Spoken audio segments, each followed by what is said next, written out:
નમસ્કાર ધોરણ 9 ના વહાલા વિદ્યાર્થી મિત્રો, આજે આપણે આ વિડિયો લેક્ચર ની અંદર 4/4/2025 ના રોજ જે તમારું યોગ સ્વાસ્થ્ય અને શારીરિક શિક્ષણ એટલે કે પીટી નું અથવા તો તમે જેને સી કહો છો એનું જે પેપર લેવાઈ ગયું છે એનું ઓરિજિનલ પેપર નું આજે આપણે સોલ્યુશન જોવાના છીએ અને આપણે આવી જ રીતે તમામ વિષયોના સોલ્યુશન આપણી ચેનલ પર મૂકવાના છીએ. તો અત્યારે જ આપણી ચેનલને સબસ્ક્રાઇબ કરી લો. તો જોઈએ યોગમાંથી પ્રશ્નો છે. પહેલું, યોગ સૂત્ર ગ્રંથમાં કુલ કેટલા સૂત્રો છે?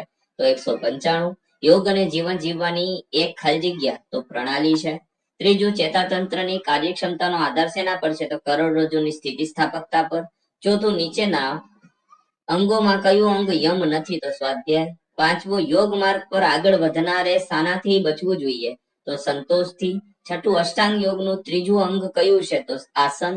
સાતમું, કયા આસનમાં શરીરની સ્થિતિ પતંગિયા જેવી થાય? તો પૂર્ણ તિતલી આસન. આઠમું, કયું આસન કરવાથી શુક્ર ગ્રંથિઓ નો સોજો અને હર્નિયામાં ફાયદો થાય? તો ગોમુખ આસન. નવમું, કયું આસન બેઠાની સ્થિતિમાં કરવાનું છે? તો પદ્માસન.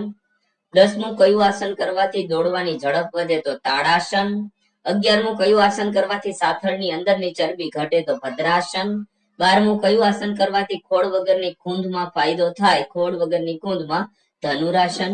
હવે સ્વાસ્થ્ય શિક્ષણની વાત કરીએ તો 13મું, ખેલાડીના પગની વિસ્ફોટક સ્થિતિનું માપ કઈ કસોટી દ્વારા કરી શકાય? તો સીધો ઊંચો કૂદકો. 14મું, 800 મીટર દોડની કસોટીમાં ખેલાડીને કેટલી તક આપવામાં આવે? તો 1.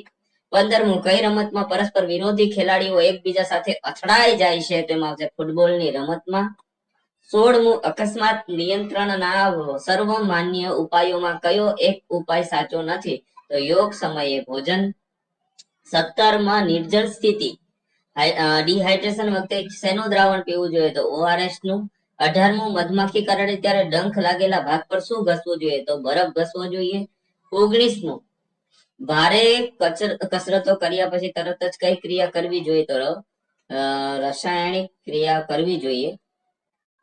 કેટલા વર્ષની ઉંમરે કસરત દરમિયાન 1 મિનિટમાં સરેરાશ ધબકારા સૌથી વધારે હોય? તો 10. ત્યાર પછી શારીરિક શિક્ષણ છે. હવે અહીંથી મિત્રો આપણે ધીમે ધીમે સ્ક્રોલ કરી દઈએ, જે તમારે જોઈ લેવાનું છે. બધા પ્રશ્નોના આન્સર આપણે